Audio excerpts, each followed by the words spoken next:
All right, Happy New Year, everybody. Happy New Year. Listen to that, Happy New Year. I think half of us have hangovers, that's why the crowd, either that or they didn't like the photo that accompanied the flyer. Yucca Valley Center for Spiritual Living. So before we talk about spiritual destinations, I think we should define the word spiritual, shall we? Because a lot of people, when I tell them that I come to with Lalo to the spiritual center, they say, "Oh, is that your church?" This is not a church. So the question is, what is spirituality? The Bible says it's invisible. It's sort of like patriotism. It's not tangible, but it's a sensory, something that you feel. Involves the recognition of a feeling or sense of belief that there is something greater than myself. Something more to being human than sensory experience. Just hold it for me for a moment. It's Just hold it. experiencing compassion and empathy for others. So the question is, and a lot of people ask this question, apparently, can you be spiritual without being religious? And you're not in your head, Denise. Though all religions emphasize spiritualism as being part of faith. Let me repeat that. Though all religions emphasize spiritualism as being part of faith, you can be spiritual without being religious or a member of an organized religion. But here's the caveat, and I thought this study was interesting. People who are spiritual but not religious are more likely to suffer poor mental health, according to a study published in the British Journal of Psychiatry. The analysis, and this is based on 7,400 interviews, the analysis led to one clear conclusion. People who have a spiritual understanding of life in the absence of religion are vulnerable to mental disorder, dependence on drugs, abnormal eating habits, anxiety, phobias, and neurosis. Wow. Say that again? So if you smoke the drapes, you know that it's not because you have a religion. I'll repeat it.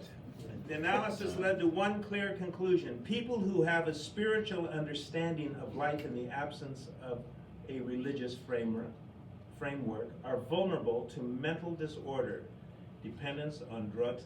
Now, it doesn't mean everybody is, obviously, but they have a tendency. Dependence on drugs, abnormal eating attitudes, anxiety, phobias, and neurosis. I just thought that was interesting. Yeah. What are we gonna do about it? You're going to do absolutely nothing about it. You're going to live at your age like you have always lived. Now, a lot of people think that if you're spiritual, this is so serious and blah, blah, blah, blah, blah. Humor. Is that compatible with being spiritual? Of course.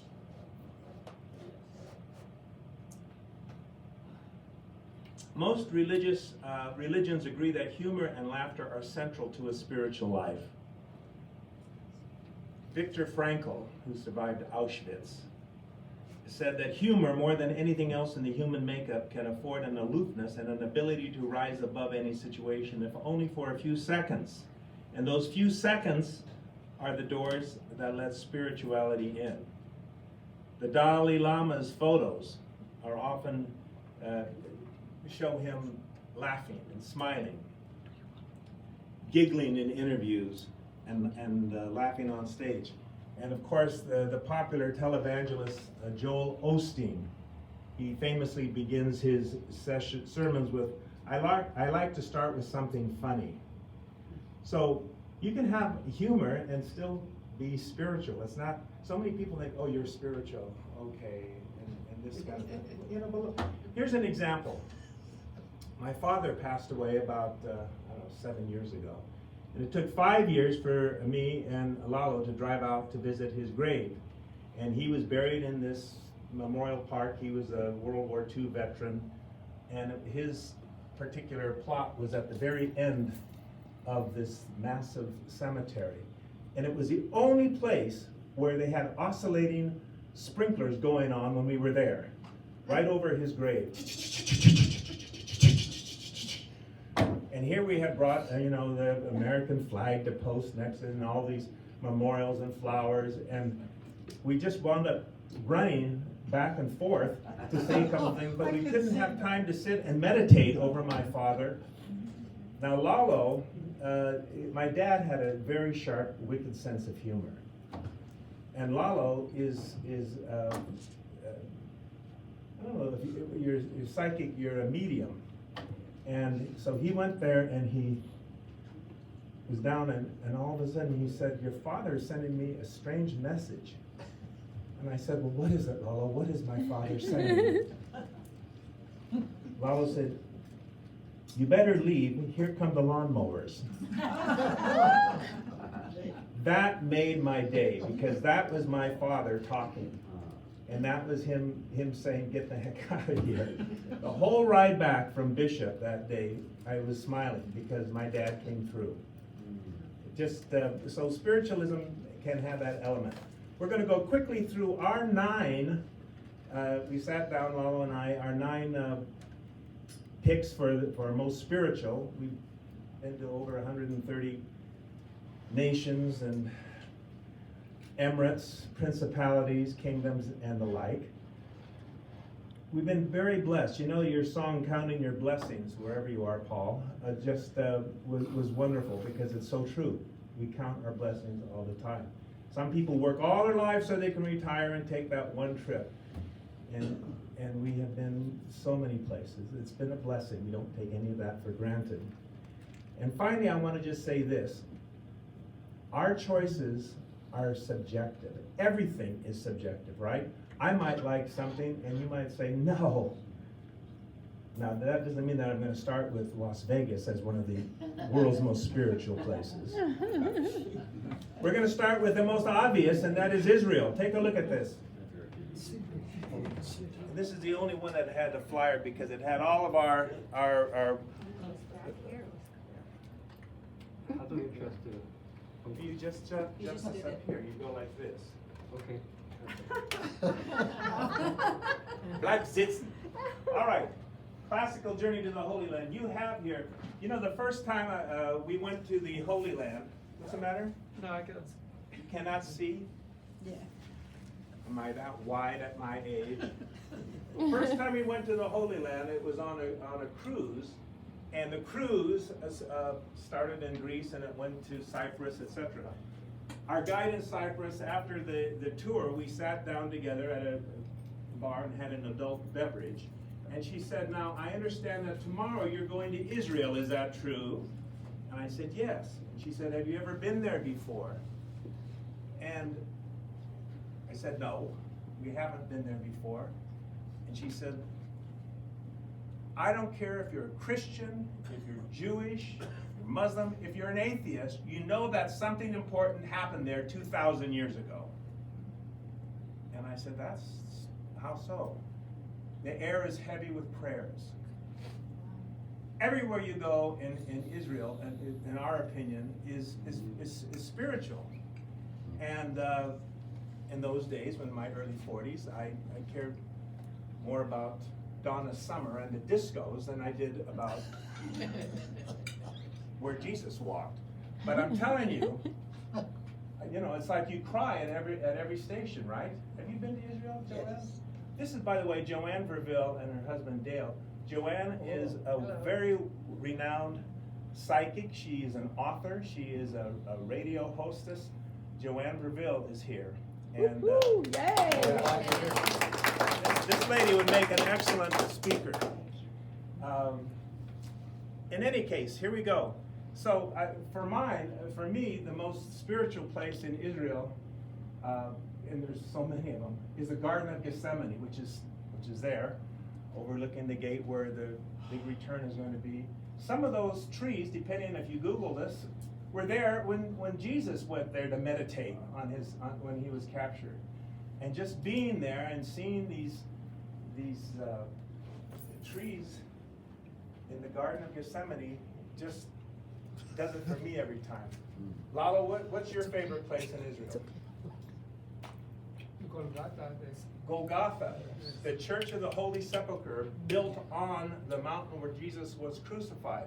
And if you go inside that cathedral, and you can go up these stairs, on the top of the Golgotha, you still see the 3 holes in granite where the crosses stood. So yes, I mean, it's quite a place. Let's go to the second one. The second, That's you. Otter. Could you put on the second one, please?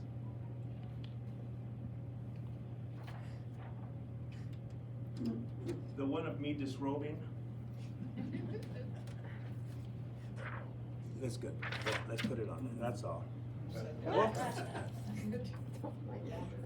Wow. Easter Island. Easter Island, the most isolated island in the world. Easter Island is part of Chile. You have these mysterious moai statues dotting the island. And they were worshipped by these Polynesians centuries ago. And there's just something about Easter Island. There's a stone there, and you put a compass over this stone, and it starts wildly turning. And nobody knows why. Remember that, Lalo? And it's an incredible adventure going to Easter Island. The natives, the Polynesians, it's an incredible experience. And again, it's nothing to do with religion, is it? As opposed to Israel, where all of these famous religions emanate.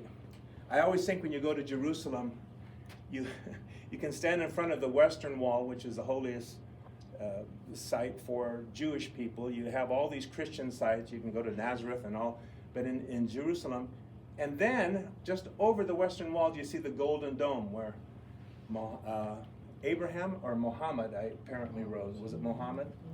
Rose. And it's like God said, you're going to bomb Jerusalem, you're going to knock out your own deity. All right, let's go to the next one. Number 3 is Bagan, the Sacred Valley. This valley in Myanmar, formerly Burma, at one time had over 10,000 Buddhist temples. Now it's a mere 2,200 temples. And this is mysteriously for us. We took a horse ride through here, a carriage, and it's quiet. Look you don't see anybody there. Who goes to Burma? Except ACT people, our company. It just was, Lalo, it was one of your picks on this one. So we have that. Let's go to the next one. And by the way, we're going to end with me asking you where your most spiritual destination is. Number 4, this is called the Hill of Crosses. This is an incredible experience itself. This is in Lithuania, northern Lithuania. And this Hill of Crosses has been erected in 1831. It's the most amazing experience, one of the most amazing. We never even knew of it. When we were going to go to Lithuania, I said, what in the heck is Lithuania? It's a doorstep, it's a doormat between Russia and Western Europe, and it's been invaded many times. They put these crosses off starting because of this battle in 1831, but they've been taken down and destroyed. Ladies and gentlemen, there are 250,000 crosses there. Go to the next one, and you can see there's different pictures here. Wow. Yeah, and it's an incredible experience. Nobody is there. Give the last one there also, the next one, Otter. You'll see one more on the Hill of Crosses, I think. I'm trying. Yeah, you're doing good. Yeah, great. You expect me to fire you? You can. So the Hill of Crosses, the Russians, during the communist regime, they came and they raised it down. And people, the Lithuanians, go back up and put more crosses there, as well as visitors. communism, of course, want the government to be your god. They discourage religion, right? Look at China right now, for example. And, Yeah, that's true. so after that wall went down in 1989, all of these crosses went back up, and people have done this. The Hill of Crosses in Lithuania. If you ever go to those Baltic countries, Latvia, Estonia, and Lithuania, take time to go there. Lalo, that cross you're holding had your family members on it, right? Your mother. And I hung a cross on there as well with my family members. Very, very spiritual. Okay, next we have number 5, which happens to be Varanasi. Varanasi, India. 4,000-year-old city. They say it's the oldest city in the world. Now, that looks smoky to you and out of focus, but that's the way it looks. Those are funeral pyres. This is on the Ganges River, this is the holiest site in all of India. And when we were there, we quietly took a boat out. You can see some of the boats just to watch all of this stuff going on. Put the next one on, please. Look at that. And not only are there ashes in the Ganges River, but people go down and immerse themselves in it. It's like their holy water. And it's just an incredibly sacred site. Of course, this is another religion. This is Hindu. But for us, it is one of the world's most spiritual destinations. All right, let's go on to the next. Varanasi, India. Number 6, we have, what's the name of this? Machu Picchu. Machu Picchu. People I are don't know if you've stuck been there. there, but that's an incredible Inca, the lost civilization of the Incas. This is their destination, their kingdom, and the buses pull right up to here, and you can get out and walk into the different various areas. But it's quiet, and a lot of people in our groups will meditate. They'll sit on one of these terraces, and they'll just close their eyes, and things come to them. Lalo, when he was much younger, walked to the top of this, didn't you, Lalo? Yes. Oh my God. To look down, Woo-hoo. while I sat below and had a beer. Oh, gee. Aren't there people stranded there now because of the weather and they can't get out? The question is, are people stranded there now because of the weather? Well, it's No, not so much. It's a political thing. It's a political uprising, but I think that has died down. This is why we tell people, travel when you can. We've taken groups to Ukraine before. Now, who would want to go to Ukraine now? We've taken people to Russia. Who would want to go to, the cruise ships don't even stop at St. Petersburg any longer, where the Hermitage is and things, because of the world. They had Cuba open for a brief period. Now you can't go to Cuba. It's a wonderful destination as well. Do it while you can. All right, let's go on. Machu Picchu. Number 7, we have, Those are the we people. have Lalo's family. Oh, no, this is the Incas in Machu Picchu. And by the way, we should mention that too. It's not just these sites, but the people that can make you feel spiritual. These are wonderful people. Okay, let's go to the next, please.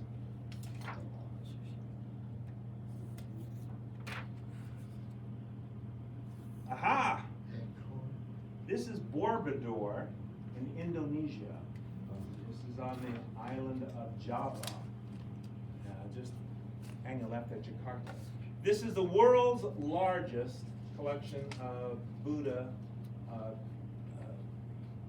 temples and stupas, I guess you call these the temples there. And you can walk up there. Put that one on next, would you? That's the same thing, I believe. But see how ghostly it is, and it's kind of, I'm not saying creepy, but it's spiritual. It is creepy. You understand? Yes, I understand that. It's not my religion, but who cares? You've got to see this. It's the world's largest salute to Buddhism monument, even more so than Angkor Wat in Cambodia. It is Borobudur, and that is in Indonesia. All right, let's go to the next one. Number 8, Africa. Africa, you like animals. You find them there, and you'll find the most interesting Maasai tribe. When you're traveling and you're out there during the Great Migration especially, let's go on, we have a number of these photos. And you're doing an excellent job. Oh, my favorite. It's all about the animals. People don't go to Africa to go to the museums or to go to churches especially, unless it's Ethiopia. But it's the animals, and you can just keep slapping them on there. I think we have about 4. Trying to find them. That's a good one too. Those are the people. That's part of our group. When we go to these trips, we try to get interaction with the natives. And you can see half of my clients are, they're all seniors, are wearing tribal garb. Yes. That's great. That's awesome. You can tell which ones. Ooh, beautiful. Beyond the rainbow, you know where that is? Angel Falls. Victoria Falls, one of the 7 natural wonders of the world. Lalo is putting together, he is a product developer. He and I are going in a couple weeks to Victoria Falls yet again to put together a new trip. Victoria Falls stretches from Zimbabwe on one side and it ends in Zambia, the other. It's the world's largest waterfall. And it's people, we use, every company usually does a 2-night extension on their South Africa trips or Kenya trips to Vic Falls. And people say, why don't we stay longer? Because also, 30 minutes away is Botswana. And that's where you go, the Chobe National Game Reserve, the Chobe River, that's a river safari.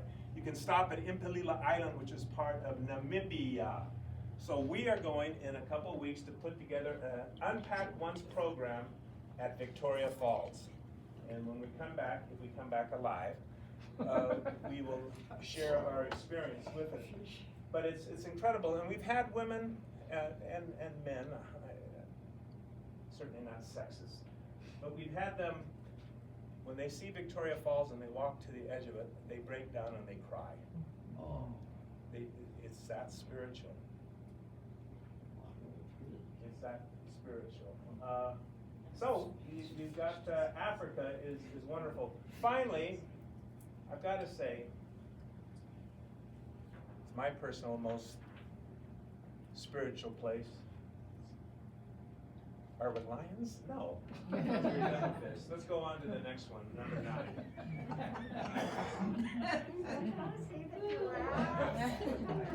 Good health is so hard to find.